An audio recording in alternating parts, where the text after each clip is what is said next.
Almost immediately after urgent court and the interdict, I receive an unknown call from a male voice which has a very urgent tone. He's insisting to meet with me because he has a surprise for me.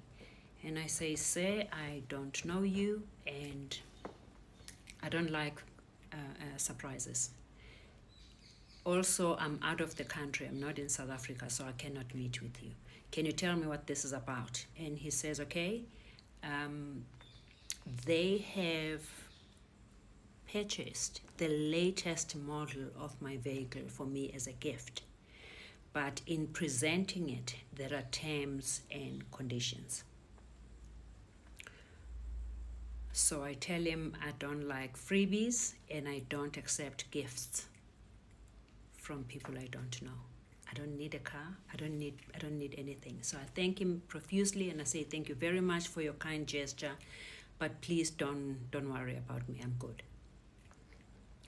About a day later, I'm on holiday now. About a day later, I receive a call from my butler in South Africa, and he says there were urgent papers served on him like a minute ago. And I asked him to read. Then I realized that Standard Bank is challenging the interdict. So I cancel everything, I fly back home, and I start preparing papers. The first problem with the papers is that they're only challenging my daughter. They're calling my daughter to court. My name doesn't appear anywhere, and the fight is against my daughter.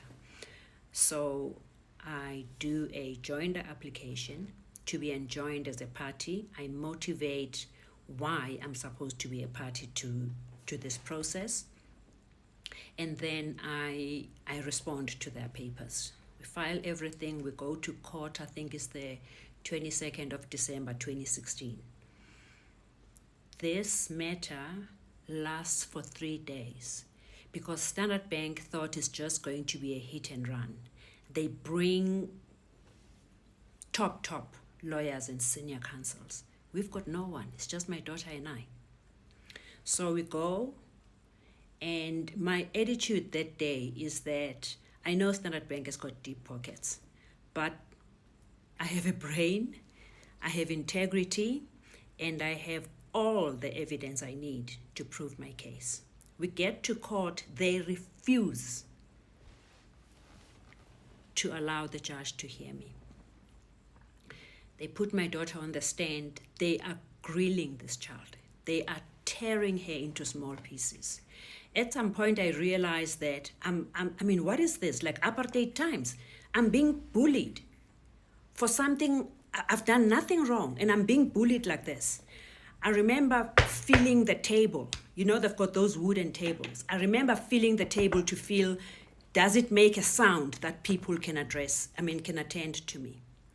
And I started like madly, like banging my head on the table. I started banging my head on the table.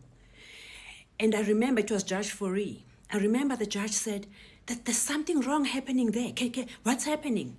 So my daughter is not like me. She's very calm. She calmly said, Judge, she wants to speak. It's her car. It's her money, it's her case. But Standard Bank is deliberately preventing her from defending herself. This has got nothing to do with me. I've never owned a car of this sort. I've never opened an account with Standard Bank. I've never opened an account anyway. So it is her account and she wants to talk. And Standard Bank objected. They objected. I went crazy. The judge said, are you under oath? I said, yes, I'm under oath. I did the joinder and I did the responses. It's signed by me. The judge says, I'll hear you. I stood up and I started telling the judge what this is about. Again, this is urgent court. The judge has not had a chance to look at what this is all about.